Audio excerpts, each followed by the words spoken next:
YouTube, how's it going? This is Joel McNeil. Today I'm going to be making a video on LARPing, and yeah, my experiences with it. I believe LARPing is a whole lot of fun. LARPing, or should I say, it can be a whole lot of fun. It has its moments, but the whole point of going to a LARP, it varies from person to person. Personally, I go because I love the social structures and the groups of friends that I made there and the people, and that makes it all worthwhile. And that's why I go. I think it's a whole lot of fun, and there's a great community built around it. Other people do go to immerse themselves in, a fictional or completely fantastical world, and they enjoy living in that reality and having people treat them as if they were there, and the whole role-playing aspect of it, which RP is fine, and people love it, and, to the flurbs out there who love RPing, go for it, have as much fun, and I might join you from time to time. But, my specialization, I guess you'll say, in the LARP that I played was more of a combat-based role. The LARP that I have played and do have experience in is called Amtgard. I'm from Canada. Amtgard is one of the more popular LARPs in Canada. I'm personally from the Ottawa Park, which is also known as Felfrost. We are up to a kingdom level park, which means that we have an absolute large amount of people coming out every week, somewhere between, I believe it's 35 to 50, but please don't quote me on that. But we do have a great turnout, which is great. But one of the things about Amtgard, this certain game that I'm talking about, is that there are different parks throughout Canada and throughout the States. Which is really cool. All these parks are ranked at different levels depending on how many people come out. Kingdom level is up there. You start off as a shire, you move up to a barony, then from a barony, I'm not sure if there's another step before you reach kingdom or if it goes straight up, but that's kind of how it's organized. So the higher up you are, the more people you have, the more of a community, the more of a dynamic, and yeah, the more participation. Obviously, the more people who show up, the more fun it is for everyone. There's more friends to be made, more experiences to be had, more ideas for new games or variations on like how the game itself plays out or how different versions of the game play out, and just more input to make the whole experience a lot richer for everybody else. So yeah, my game is called Amtgard. I'm from Felfrost.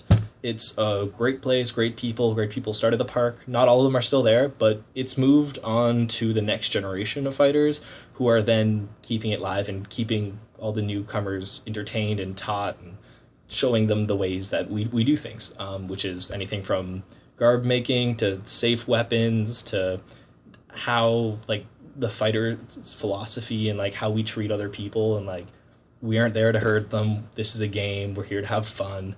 And just keep the whole spirit of it alive. And that's kind of what my park looks like.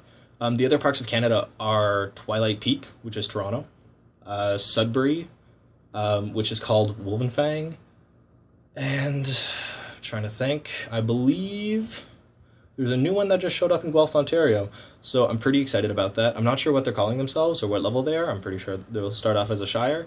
But I'm just great. It's great, and I'm happy to see these people come out and like join our fabulous, awesome game. Amtgard itself, I guess you could say that it's more of a combat-based LARP, but there are a fair bit of RPers in there, and there are a whole bunch of non-combatants, so you don't have to fight if that's not your jam. But if you do want to fight, and you do want to learn the dynamics of it, and how the body movement actually works, and how... I'm going to say it, and I'm going to say that Amtgard combat is a sport.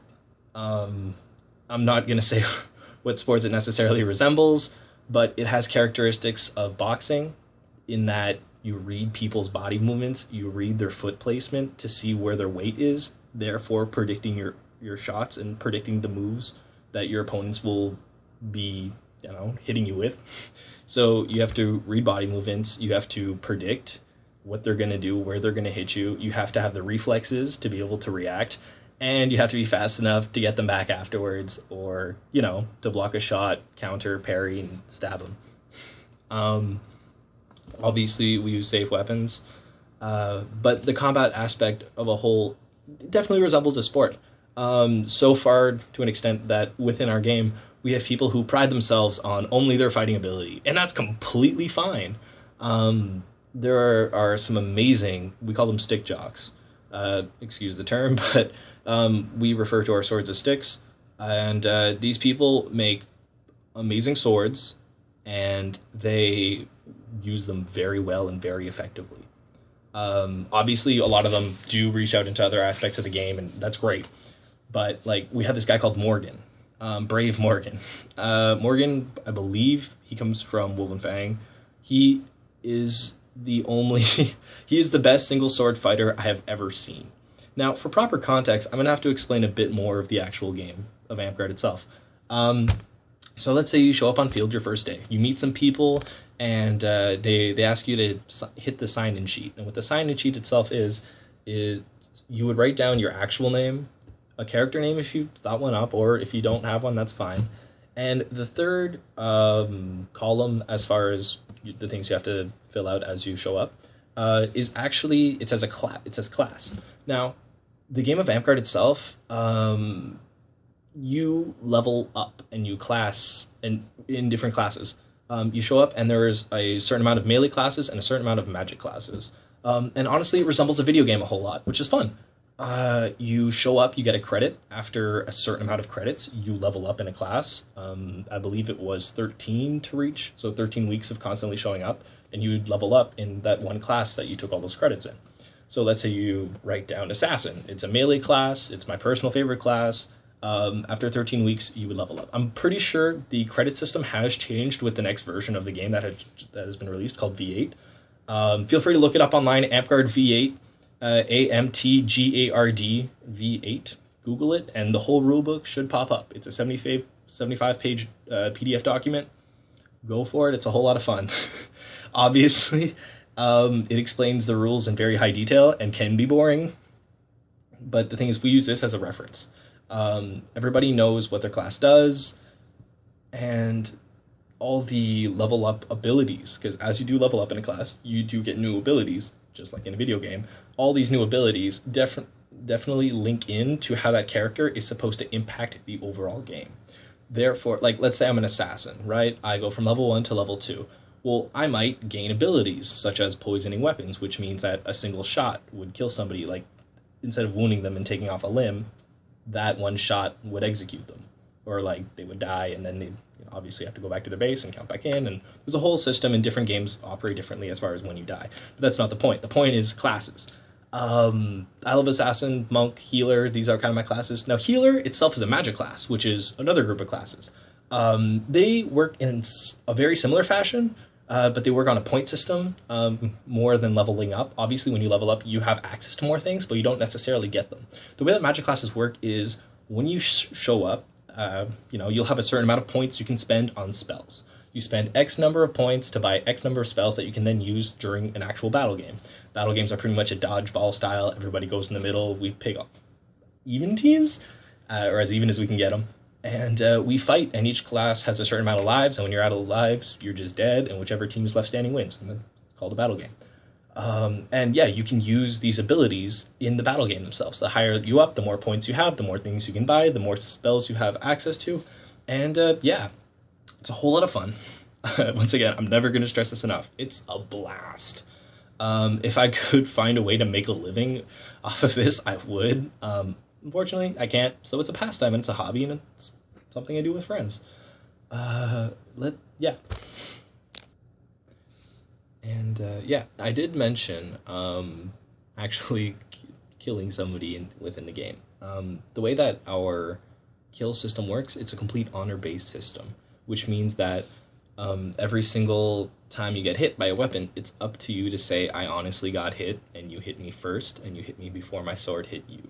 Now, clearly, if your shot is still in motion, there is a rule that applies that says, in a real-world setting, a sword that was moving X number of kilometers per hour that would hit somebody, it would still hit them if if the swinger of said sword lost a leg half a second prior. The sword would probably still hit its goal, its final destination being the other person, and that would still happen, so we do count those types of shots. But in the context of you get hit in the arm and you use that arm to hit somebody else, your shot would not apply. You would have to say, no, don't take that, my arm was off, and that's how it works. Now, when you lose a limb, you lose usage out of it. It hangs there. You don't carry weapons in it, and it becomes a dead limb. If you get hit there again, as far as the arm, it would mean that you die, because it works in a way that if you got hit in the arm, technically your arm would fall off. If you got hit in the arm again, technically there shouldn't be anything in the way there to stop the sword from continuing in to hit you in the ribs, which would technically kill you in a real life setting with a real metal sword. So that's why the double tap rule applies to the arm. If you hit it twice, it counts as a death. So it's good to keep your dead arm behind your back. As for legs, if you lose a leg, you can keep your stub, and they can keep hitting the same knee, and they can move progressively higher on it, and it still counts as a dead leg. The hit locations themselves pretty much work as your two arms, and you call it shoulder. Shoulder being considered a death, and anything past the shoulder out being considered an arm. As for legs and the torso, think about somebody wearing a pair of tighty whities, and anything that would be down from that would be considered a leg shot, and everything that would be the underwear and up would be considered torso. And yeah, so you can lose a limb and still live, and there are healers in the game, so you can get your limbs back, which is very useful. But the thing is, the loss of 2 limbs is an automatic death, and the loss and a shot to the torso is a death. Headshots, face shots do not count. If you get hit in the face, you don't need to take it. You say face. You can ask for 5 seconds, like you can ask for 10 minutes to get your stuff together. Obviously, getting hit in the face by a foam bat doesn't hurt that much. And the bats themselves, or the swords, are designed to not hurt you. Some swords can, and those swords are considered illegal if they leave a permanent mark on the person and are completely tossed out of the game and have to be remade in a way that they will not hurt people.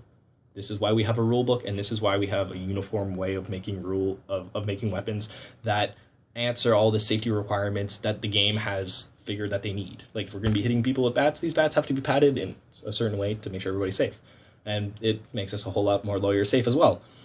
It is completely legal, don't worry about it. Where Amtgard itself is a non-profit organization, or at least Amtgard Canada is. I'm not too sure about the States. And all our events are fundraisers, and we do raise money for certain causes, which is great, and it's a whole lot of fun. And once again, you have a whole community built together. You might as well use this resource for good. And yeah, so that's kind of what we do. And that's how the hit locations work. So it really comes down to how you place your shots and how you kill people. And by this I mean, you will often see people who are very great fighters, who will head out with only a single sword, and that's fine. And they will use their other arm as a one-hit shield. And it's great. You know, they'll square off the other person, a sword will come in, and they'll use their arm and purposefully slap it out of the way, giving them a half second of, as that sword rotates around, or as, like, after initial contact, your opponent should be completely open, leaving you the opportunity for a chest shot. So sure, you walk out of there without an arm, but at least you won the fight, and then you can run off and find a healer, and depending on whatever context and whatever battle game you're in, or whatever game you're actually playing. And yeah, that, like, fighting works in conjunction with how the hit locations are marked off. Also, if you have a dead leg, you might as well have that, and you're on your knees because you can't walk, you lost the usage of your leg. You might as well have your dead leg facing forward, because from the knee to the thigh, which is what'll be down if you're on your knees, you can be hit there as much as you want, and nothing will happen, which is why it's extremely useful. We call that dead leg. So if you'll often see people go down with a sword and a shield, and they'll just rest the shield on the top of their leg, meaning that, hey, anything you hit, including my shield and my leg, will do nothing, and I'm completely guarded. Now, in the case of Brave Morgan, who's a really nice guy, he's a great fighter. He, I believe, has experience in kendo. Don't quote me on that, but he has secondary martial arts experience, and he definitely applies it in Amtgard, and he's really good. And he's known for being one of, if not the only, master peasant. Now, peasant is a class that is only played by people who forgot their gear to come to field, therefore they are given the default class of peasant. And if you show up and it's your first time you don't have gear, don't worry about it. But if you're expected to bring gear and you don't, you get the you play as peasant, meaning you aren't able to take any enchantments or buffs or anything to make your character better. You're obviously limited in your weapon choice. I think it's a single short sword. And yeah, your resources are completely limited, and it's not as much fun. Now, Morgan has made it fun. Morgan has mastered the art of fighting with a single Amtgard sword. And I've seen Morgan destroy people with two swords, with a sword and a shield, with a polearm, with bow and arrow, you name it. He will take them down with a single sword, and it's amazing. And I just find this a testament to how any single style of fighting can be effective. And he's extremely, extremely precise in the way he moves, and he uses his single sword as if it was two swords. Now, that's just him and his amazing abilities. But we do have amazing other fighters, and fighters that are known and recognized in the States. For, like, Canadian fighters who are recognized and known in the States, and who have built up a reputation based solely on their ability to fight in this game. And they have earned nicknames and titles, and it really is a testament to how the community grows around this certain game, and it's great. Shout out to Lanky, Canada's best fighter and a really good friend of mine. I'm glad he got his belt, and yeah, he's a great guy. Now, I do mention the belting system. Amtgard is complex. Amtgard is sometimes even unnecessarily complex, but sometimes it just adds to the fun of it. There is a belting system and a certain hierarchy imposed in the game. If you are recognized for doing certain things in the game that are positive, and you directly impact your field or your people, or if you do good and are recognized for it, you will be given a belt. Not necessarily, and a lot of people have gone their entire careers without belts. You don't need one. It doesn't necessarily mean anything, but belts are really cool, and belts are signs that you have accomplished something. There are different levels of belting. I myself, I am a page, meaning I have a yellow belt, meaning I'm studying under somebody who has a higher belt ranking. I study under a man called Hobo. Hobo is obviously not his real name. His name is Mark. He's a nice guy. He has the nickname Hobo because there's too many people called Mark. And Hobo himself is a man-at-arms and a baron, meaning he has a black belt as a man-at-arms, and he was given the title of baron, meaning he can then take a page. His man-at-arms belt was given to him by a knight, which is the highest level you can reach, a knight called Sanchez. So technically, I am in Sanchez's belted family. Now, there are other levels. A man-at-arms is kind of a step up from a page. You have mostly the same duties and things to do, but you are known as being completely combative and constantly effective in battle. Hobo is constantly effective in battle. He's been fighting for quite some time. I believe he's 30-something. He has more experience than a whole lot of people, and I'm glad to be studying under him. I've learned to make some great weapons. I've learned some great fighting styles, and he's a great man.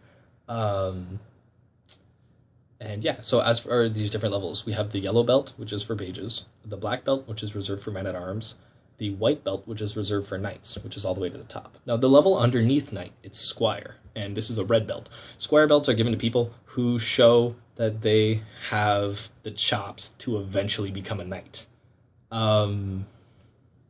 Yeah, becoming a squire kind of means that there's a knight who's looking at you who says you have potential, and it's kind of a big deal and a big honor. I have never been given this honor, and I'm not looking for it. I haven't been playing as much Amtgard as I typically do, because I am away from home, and they don't exactly have a park in small-town New Brunswick where I can go out and fight with 50-some-odd people who are like-minded and, share the same points of view on what is fun. So, because of that, my Amtgard game has declined extremely, and that's okay. I don't think it's something I'm going to grow out of. I think it's a whole lot of fun. I hope it's something I don't grow out of. It might be. I seriously hope not. And when I do go back home to visit family and friends, Amtgard is absolutely top on my priority list.